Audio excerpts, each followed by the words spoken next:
새벽에 예배당에 들어오자마자 밤새 굶주린 모기에게 피를 공급당하고 나니 가려워서 영 집중이 안 되는 것이었습니다. 근데 이 모기라는 녀석들이 참 신기하기만 합니다. 그 작고 가느다란 침이 찌르면 아픈 통증은 느끼지 못하는데 가렵기는 엄청 가렵다는 거죠. 뭐 지금에야 물린 뒤 버물리 등 모기에게 물리면 이걸 바르고 나면 시원하고 가려움이 사그라드는 것이 있지만 예전에는 모기에게 물리면 만병통치약은 침밖에 없었죠. 그런 시절이 있었죠. 세상에서 가장 사람을 많이 죽인 동물이 무엇일까? 우선 생각해 보면 힘이 센 사자나 악어나 또 아주 영악한 독사들 뭐 그런 것들을 말할 수 있죠. 하지만 이들보다 훨씬 더 사람의 목숨을 빼앗은 동물은 아이러니하게도 사람이라는 것입니다. 사람이 사람을 제일 많이 죽인 것이죠. 그런데 이 사람보다 사람을 더 많이 죽인 아주 위험한 놈이 있죠. 다름 아닌 바로 모기라는 것입니다. 세상을 떠들썩하게 했던 급성호흡기 증후군 일명 사스 바이러스라고 했던 그 바이러스가 이렇게 그 바이러스로 인해서 사망자가 전 세계에 뭐 한 1,000명 미만인 것에 비하면 모기는 이 모기가 옮기는 말라리아라든지 또 뭐 황염이라든지 댕기열이라든지 이런 어떤 질병으로 인해서 매년 70만 명 이상이 죽는다는 거죠. 어디 그뿐입니까?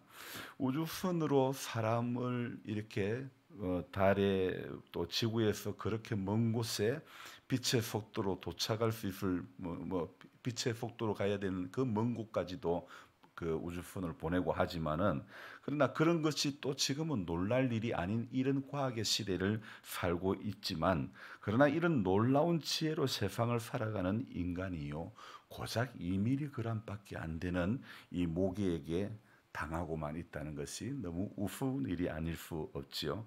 오죽했으면 미국의 IT 사업가 빌 게이츠가 이 모기를 퇴치하는데 20억 달러를 기부를 해서 이렇게 그런 공연을 하기도 했을까요? 이 모기와의 전쟁은요, 사실 어제 오늘 일이 아니죠. 이미 오래전에 1억 7천만 년 전부터 동물에게 이렇게 같이 그때부터 등장해서 동물과 지내다가 200만 년 전부터 인간과 동거를 시작했다고 말합니다. 그때 이후에 부터 인간은 모기와의 전쟁을 계속 지금까지 일방적으로 물리고만 살았던 것이죠. 근데 이 모기라는 게요. 우리는 잘 모르지만은 3,500여 종의 모기가 있다고 합니다. 이 중에 사람이나 동물을 무는 모기는 암컷일까요? 수컷일까요? 전부 암컷이라는 것입니다. 그런데 이 왜 암컷이 이렇게 무느냐? 모기가 그 암컷 모기가 무는 순간에 피가 섞여 다양한 질병이 사람이나 동물에게 전달된다는 것입니다. 그러니까 모기가 각종 감염병의 매개물이 되는 거죠. 이 신기한 것은 20m 밖에 있는 사람이나 동물의 냄새도 기가 막히게 맡고 날아온다는 것이죠. 이 암컷 모기들이 흡혈을 하는 이유는 암컷은 자기 몸에 알을 낳은 후에 이제 이 자기 몸 안에 있는 알을 먹이기 위해서 동물의 피를 빼내는 거죠. 들키면 맞아 죽을 각오를 하고 침을 꽂는 어쩌면 참 지극한 모성의 발로이자 그들만의 생존 방식이라고 볼 수 있죠. 그래서 모기는 들키지 않게 침을 꽂기 위해서 아주 가느다란 침을 이렇게 탑재를 하고 있죠. 그래서 모기 침의 굵기는 우리 머리카락의 4분의 1 수준이고 그리고 현재 사람이 의학적으로 이제 우리 병원에서 주사 바늘이 제일 가는 게 32게이지라고 하는데 32게이지 바늘의 10분의 1밖에 안 되기 때문에 침을 사람에게 꽂아도 모르는 거예요. 거의 통증을 느끼지 못하는 거예요. 그런데 그뿐 아니에요. 사람들은 이런 그 모기침의 첨단 무기들을 모방을 해가지고요. 요즘은 마이크로 니들이라고, 니들은 바늘인데 마이크로 바늘이라 해가지고 이 작은 바늘, 모기침을 모방해가지고 수백 수천 개의 주사를 다발로 거기에 이렇게 묶어가지고 피부 노화에 이렇게 방지하는 그런 약을 채워가지고 얼굴에 이렇게 찔러도 별로 감각이 없는 거예요. 약 성분이 들어와서 화장품을 바르는 것보다도 훨씬 더 효과가 빨리 이렇게 피부를 뚫고 들어가는 거죠. 그래서 참 이렇게 그 마이크로 과학자들이 만드는 그 마이크로 바늘 니들도요, 모기의 침을 본따 가지고 만들었다고 하는 거예요. 근데 그뿐 아니라 모기의 침에는 사람이 통증을 찔렀을 때 또 통증을 느끼지 못하는 마취 물질이 있다고 그러고, 또 마취 물질이 멀리 퍼져가도록 확산 물질이 있고, 그뿐 아니라 동물이나 사람의 피가 또 굳지 않도록 혈관 확장 물질, 면역 억제 물질 등이 그 작은 고작 2mg밖에 안 되는 모기 안에 있다는 거죠. 하여튼 이렇게 작은 모기 하나에 정말 이런 신비스러운 어떤 기능들이 있다는 것이, 저는 시편에 나오는 주께서 나를 지으심이 신묘막측하심이라, 그 사람에게만 해당되는 것이 아니라 동물 하나하나, 작은 곤충 하나하나 이 지은 것이 정말 신묘막측한 것이 아닐 수가 없는 것 같습니다.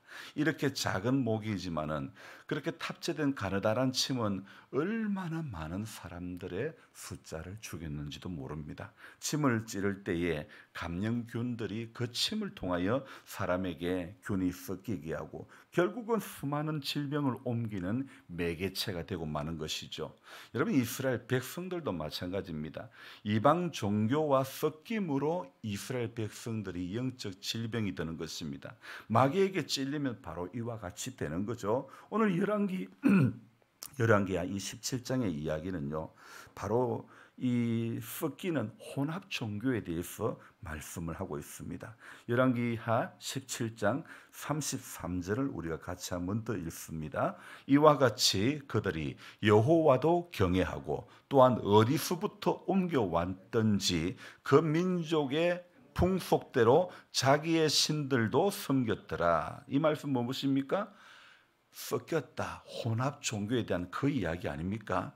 신앙생활을 하면서 줄곧 이 출애굽 때부터 너희가 가나안 땅에 들어가면 그들하고 섞이지 말라. 하나님께서는 섞이지 않기를 이스라엘 백성들에게 요구하셨죠. 그러나 오늘 이 열왕기하 왕들의 역사 가운데 오늘 이 본문을 읽으면서 어떻게 합니까? 그들이 여호와도 경외하고 또한 어디서부터 옮겨왔든지 그 민족의 풍속대로 자기의 신들도 섬겼더라. 그리고 34절도 읽어볼까요? 그들이 오늘까지 그 이전 풍속대로 행하여 여호와를 경외하지 아니하며 또 여호와께서 이스라엘이라 이름을 주신 야곱의 자손에게 명령하신 율례와 법도와 율법과 계명을 준행하지 아니하는도다. 여러분, 신명기에서 줄곧 이야기하는 것이 무엇입니까? 하나님의 명령과 법도와 규례를 지키라고 얼마나 신명기에서 이야기하고 있습니까? 그러나 오늘 이 혼합 종교의 무리던 이스라엘 백성들은 하나님도 경외하고 어디서부터 옮겨왔는지 모르는 그들만의, 그들의 풍속대로 자기의 신들을 섬기고 이전 풍속대로 행하여 하나님 경외 안 하고 율례와 법도와 율법과 계명을 준행하지 아니하는도다. 이미 섞인 것이 들어오니까 하나님의 명령과 법도와 규례 이런 것들은 눈에 들어오지 않고 양에 차지 않는 것입니다. 아주 이게 신앙생활을 우리가 하면서 열심히 하면 할수록 또 우리가 질문 받는 게 있죠. 꼭 그렇게 믿어야 돼요? 꼭 그렇게 주일 교회 가야 돼요? 왜 하나님만 믿어야 한다고 말해요? 이런 질문들이 돌아올 수 있죠. 우리는 이런저런 질문 앞에 시원하게 대답할 정말 그 사이다 답변을 할 수 있는 그런 준비가 되어 있어야 하는 것입니다. 내가 믿는 하나님인데 내가 믿는 하나님에 대해서 모른다면 말이 되겠습니까? 어제 아모스 5장에 왜 하나님을 찾으라고 말씀하였습니까? 아모스 5장 4절과 6절 말씀에 너희는 여호와를 찾으라. 하나님 왜 찾으라고 그랬습니까? 4절과 5절 너희는 여호와를 찾으라. 그 다음에 어떤 구절이 나옵니까? 그리하면 너희가 살리라. 여호와를 찾아야 우리가 산다는 것입니다. 하나님을 찾아야 사는 것이고 하나님에 대해서 알아야 우리 믿음이 흔들리지 않게 되는 줄 믿습니다. 여러분, 우리 펭귄이라는 동물 아시죠? 펭귄은요, 자기 체력의 70%를 얼음판 위에서 이거 균형 잡는데 자기 체력의 70%를 균형 잡는 데 쓰고 있다는 것입니다. 그러니까 자기가 흔들리지 않고 미끄러지지 않고 균형 잡으려고 자기 온 체력의 70%를 거기에만 쓴다는 것입니다. 여러분, 미물도 이렇게 균형 잡는데 자기 체력을 그렇게 많이 사용하고 있는데, 여러분, 이게 흔들리지 않고 사는 것만큼 어려운 것이 있을까요? 우리는 균형 잡는데 얼마나 내 힘을 사용하고 있는가? 얼마나 내 열심을, 얼마나 내 시간을 사용하고 있는가? 어쩌면 새벽기도 나오는 것도 따지고 보면 우리 신앙의 균형을 잡기 위해서 우리 기도하는 거 아니겠습니까? 폼 잡기 위해서, 나 새벽에 교회 간다고 폼 잡기 위해서 나오는 게 아닙니다. 어떤 분들은 도시의 큰 교회들은 장로 안수, 권사 안수 받기 위해서, 점수 따기 위해서 새벽기도 나오는 분들도 있다고 하지요. 우리 신앙의 균형을 잡기 위해서 새벽기도 하는 것이고 성경을 보고 예배드리고 하는 거 아닙니까? 주일에 한 번 예배로 우리 신앙의 균형을 잡을 수 있겠습니까? 그럴 자신이 있으면 얼마든지 주일 한 번 예배만 드리면 됩니다. 북이스라엘이 아수르에 의해서 침략을 당한 후에 아수르는 주변에 살던 나라 사람들을 북이스라엘에서 살게 합니다. 하나님을 알지 못하는 사람들이 마음대로 다른 그 신을 섬기는 바람에 하나님께서 그들을 치셨죠. 해결책으로 아수르에 잡혀간 제사장 몇 명을 북이스라엘로 보내서 하나님을 섬기는 방법을 가르치겠습니다. 바로 오늘 우리가 읽었던 33절 앞부분에 26절 이 부분에 나오는 내용이죠. 자, 그래서 하나님을 섬기는 방법을 가르치게 하죠. 그랬더니 그 결과 오늘 33절에 여호와도 경외하고 또한 어디서부터 옮겨왔든지 그 민족의 풍속대로 자기의 신들도 섬겼더라. 이게 도대체 어디서 배운 것입니까? 이게 전부 다 내가 복음 아닙니까? 하나님도 믿고 다른 신도 믿으면 편리할 것만 같은 유혹이 드는 거예요. 그런데 하나님은요, 혼합주의 신앙을 철저하게 경계하라고 말씀하고 있습니다. 하나님만이 세상을 창조하시고 사람을 만드시고 죄를 사하시고 구원을 베푸시는 오직 유일하신 분이라는 거죠. 그래서 우리는요, 사실 세상을 살면서 나 자신도 모르게 이 혼합주의에 빠지는 순간들이 있죠. 이 정도면 괜찮지 않겠나? 이 정도는 하나님도 용서하실 거야. 내 소견대로 이렇게 생각하고 내 소견대로 옳게 판단하고 이렇게 행동하는 경우가 많다는 것이죠. 그러나 우리가 오늘 분명히 알아야 될 것은 혼합주의 신앙에 빠지지 않도록 우리가 해야 되는 거죠. 그래서 말씀을 묵상해야 되고, 그래서 깨어 기도해야 되고, 오직 예수님을 믿음으로 구원받는다는 이 사실을 기억하고 우리 안에 있는 이 진리를 왜곡하지 않도록 매일 십자가를 묵상하는 그런 성도가 되어져야 될 줄로 믿습니다. 저는 어릴 적에요, 이 구슬치기를 자주 하고 놀았는데요, 구슬치기를 우리 동네에서는 일명 다마치기라고도 했는데 이 구슬에도 보니까 등급이 있더라고요. 그냥 단색보다도 색깔이 알록달록하게 여러 가지 섞여 있는 구슬이 있었죠. 그렇게 섞여 있는 구슬이 훨씬 예쁘기는 했어요.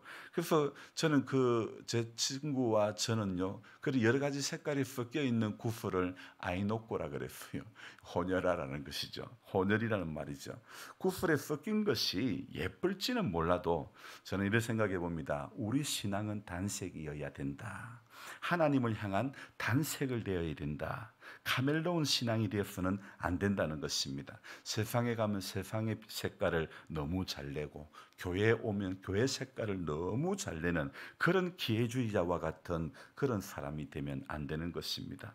참 근본에 그렇게 기회주의자들이 참 덕실한 군대에서 정말 해병대만이 할 수 있는 너무 멋진 강직함을 저는 보았는데요. 저는 그 박정훈 대령에게서 참 많은 것을 배웠습니다. 진실은 결코 어떠한 프레임으로 덮을 수가 없다는 것. 정말 치사하게 닭이 울기 전에 3번 부인하고 마는 베드로의 길이 되기보다 차라리 나는 죄인이라고 솔직히 고백할 줄 아는 세리의 길이 어쩌면 균형 잡는 길이 아닐까요? 여러분, 신앙은 폼이 아니고 균형입니다. 오늘도 우리는 균형을 잡기 위해서 그런즉 깨어 있으라. 즉 예수님께서 우리에게 그런즉 깨어 있으라, 그 제자들에게 그런즉 깨어 있으라고 말씀하신 이유가 균형 잡기 위해서, 좌로나 우로나 치우치지 않고, 요소에서 이야기도, 그 마지막 이야기도 균형 잡기 위해서 좌로나 우로나 치우치지 말고 오직 나와 내 집은 여호와만 섬기겠노라고 말씀하지 않습니까? 오늘도 저와 여러분들이 나아가야 될 방향은 폼이 아니다. 우리 신앙은 폼이 아니다. 교회 다니는 게 폼이 아니다. 우리는 균형 잡기 위해서, 오늘도 균형 잡기 위해서 하나님을 찾고 구하고 두드리는 그런 우리들이 되어져야 될 줄로 믿습니다. 기도하겠습니다. 하나님 아버지, 오늘 열왕기하 17장 말씀은 혼합주의를 경계해야 한다는 것을 우리에게 말씀하고 있습니다. 하나님께서 정말 싫어하는 것, 섞이는 것 정말 싫어했습니다. 우리 작은 모기 하나도 그 모기 2mm 안 되는 그 모기가 사람을 찔렀을 때 온갖 감염병들이 이렇게 퍼지는 것처럼 사단 마귀가 우리 안에 또 달달한 유혹을 함으로 말미암아 우리 안에 오늘 이 열왕기하 17장의 말씀처럼 하나님도 경외하고 어디서부터 옮겨왔든지 그 민족의 풍속대로 자기들의 신들도 섬겼던 그런 섞인 그런 하나님을 믿으면서도 내가 복음에 심취하기 쉬운 우리들입니다. 하나님, 이런 우리들을 주님께서 불쌍히 여겨주시고 작고 사소한 것이라도 복음에 맞지 않는 것은 즉시 버리게 해주시고 오직 예수 그리스도만이 진리임을 우리 믿음으로 오늘도 고백하며 살아갈 수 있도록 도와주옵소서. 철저하게 하나님, 우리의 이 신앙을 흔들려고 하는 이 혼합주의에 우리 빠지지 않기를 원합니다. 그래서 말씀 앞에 주야로 서기를 원합니다. 깨어 기도하고, 그래서 예수님 앞에 우리 흔들리지 않는 신앙의 사람들이 다 되도록 주님 도와주시옵소서. 오늘도 수요일입니다. 하나님 앞에 예배가 있는 날입니다. 우리 모든 성도님들이 주일 예배로 만족하지 않기를 원합니다. 주일 한 번의 예배로 균형 잡으려고 착각하는 사람들이 되지 않도록 주님 앞에 깨어 기도하며 언제나 예배자로 세워지는 은혜가 있는 복된 성도들 다 될 수 있도록 하나님 도와주시옵소서. 감사를 드리며 존귀하신 예수님의 이름으로 기도드리옵나이다. 아멘. 간절한 마음으로 주여 부르고 기도합니다. 주여, 주여, 주여. 좋으신 하나님, 이렇게 또 새벽을 깨워주셔서